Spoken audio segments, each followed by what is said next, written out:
Hello, I'm Greg Barber, host of Beta Still's Industry Insider. Today's broadcast is being brought to you from the 2014 National Industrial Fastener and Mill Supply Expo in Las Vegas, Nevada.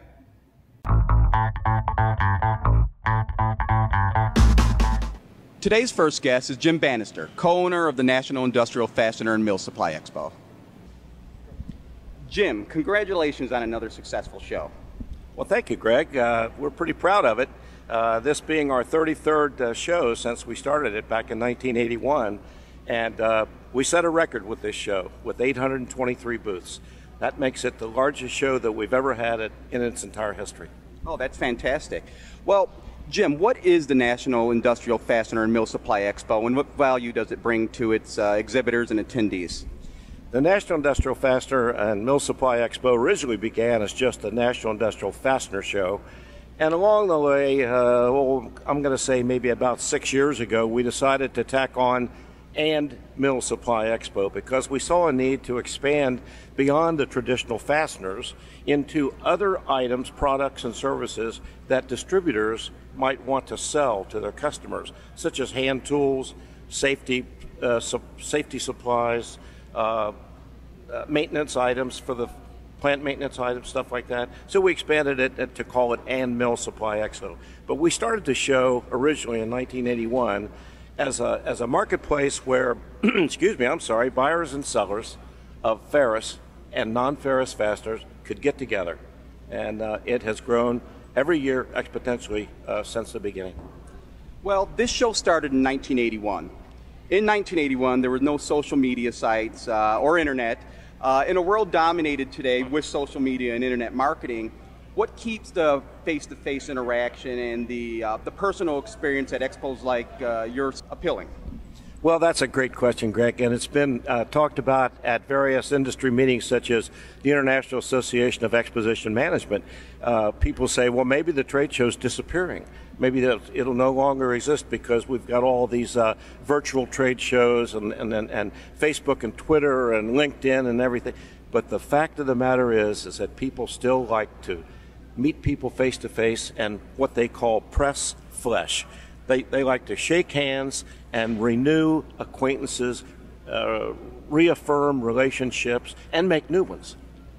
And the great thing about the Fastener Show is we've got all these exhibitors here, well over 600 companies, and not only are they marketing to the people in the aisles, which are mainly distributors and importers and some manufacturers.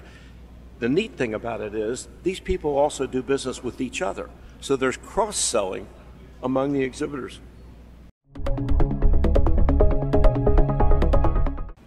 Jim, so what should we expect from future shows? Well, that's a great lead into what I'd love to say. We're going to be in this hall, Hall A, at the Sands Expo Center next year, 2015. But seeing the need for more space, exhibitors have already told us that they'd like to expand. Those that have one booth want two, those that have two want three, those that have three want four, and so on. So we're going to expand our footprint. We're going to move the show next door, right through that wall, into Hall B. And Hall B will afford us 1.5 times the space that we have in this hall. So we see the show growing, and not only in size, but in scope of the different products and services. We'd like to bring wire into the show because that's where fasteners begin. Fasteners are born as a wire, and then we make them into screws and bolts. So we're going to stay here and grow. Great.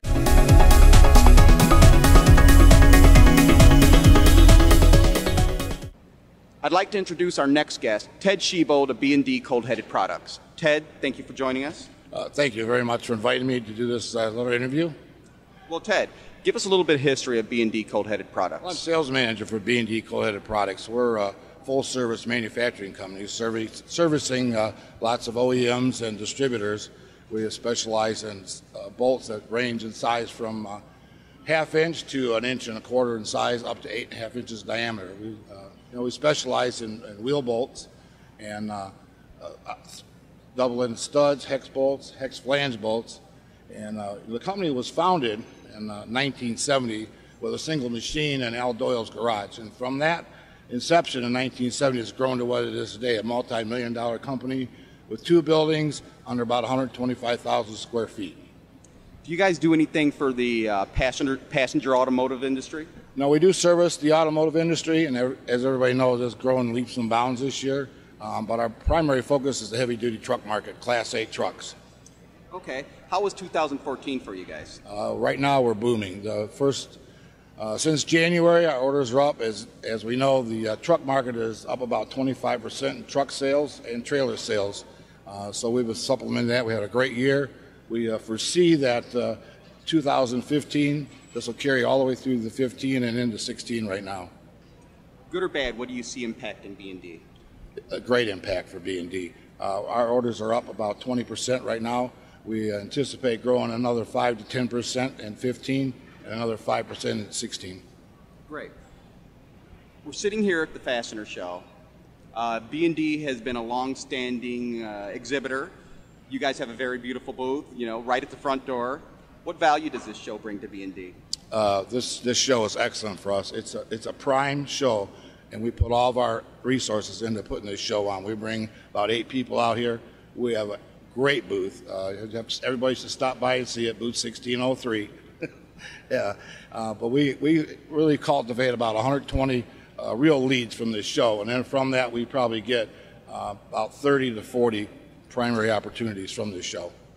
Well, we just had Jim Bannister, who is the co-owner of the show, and he just told us that going forward next year, the year after, they're making it a larger show, giving the exhibitors an opportunity to get even larger booths and put on a bigger show.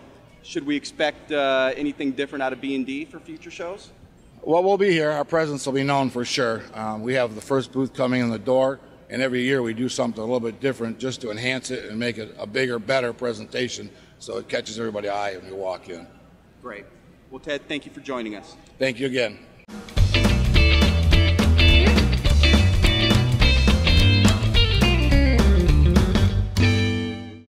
The North American cold-headed fastener industry is busy and primed for growth. For a first-hand perspective on the cold-heading fastener industry, I'd like to introduce my next guests, Don Kopkowski, Jim Kellum, and Bruce Hayes from Sims & Specials. Guys, thank you for joining us. Thanks for having us. Bruce, what is Sims & Specials? Sims & Specials is a domestic manufacturer for the logistics companies here in North America. It was started 24 years ago. After 15 years of working for other people, I decided to start Sims & Specials. It was an interesting time because there were 3 big fastener manufacturers that went out of business in the late 80s, Southern Screw, Fial, and Metal Crafters, and it was a great opportunity for me to jump into that marketplace. And we've grown from 1 person to 90 people. Your base is out of Rockford, Illinois? Yes, Rockford has been really good for me. We have a great labor force, and many of the people that work for me are second-generation fastener people, as are the gentlemen sitting on either side of me. Both their fathers were in the business. Where's 2014 for you? Business is good, obviously. Where do you see it going? 2014 was good, and 2015 will be good as long as the automakers stay as busy as they are.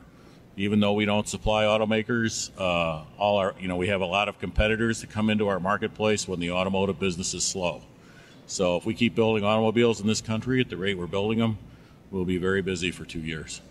Okay. Well, Don, where do you see Sims & Specials going beyond 2015? Any big plans or any change of product types, whatnot? We recently went out and purchased new equipment for 2015. It's going to expand our capabilities into larger, longer diameters. With the current business conditions and the activity of capacity for a number of our competitors, it opens the doors for us to have the opportunity to produce more enhanced type product for profitability. And our environment today, it seems like the European companies are coming to this country. We're starting to service companies like BMW, Volkswagen. So growth for 2015, we're excited. I think we're going to have a great opportunity next year for us. We're sitting here at the National Industrial Fastener and Mill Supply Expo in Las Vegas. And Jim, you are a very well-known marketer here. I mean, you are the proprietor of the Jim Kellum the Big Papa's beef jerky. Tell us more about what you guys get out of this show. Basically, for me, for the most part, is just the public relations, just seeing all our customers here, year after year after year. I myself have been doing this for 42 years. Like Bruce said, I'm a second generation. My father was in the cold heading business for 45 years. Unfortunately, I got sucked into it. I needed a job dumping pans and screws, and here I am 42 years later enjoying every bit of it. But it's just to see the people, our customer base. We had our suite upstairs yesterday. We have many customers come through, and it's just a good opportunity to sit and shoot the breeze about what's going on in the business, So. I hope you have found this segment of Beta Steel's Industry Insider informative. We welcome any questions or comments you may have on our broadcast. If you'd like to be part of a future discussion panel, please contact us at Beta Steel.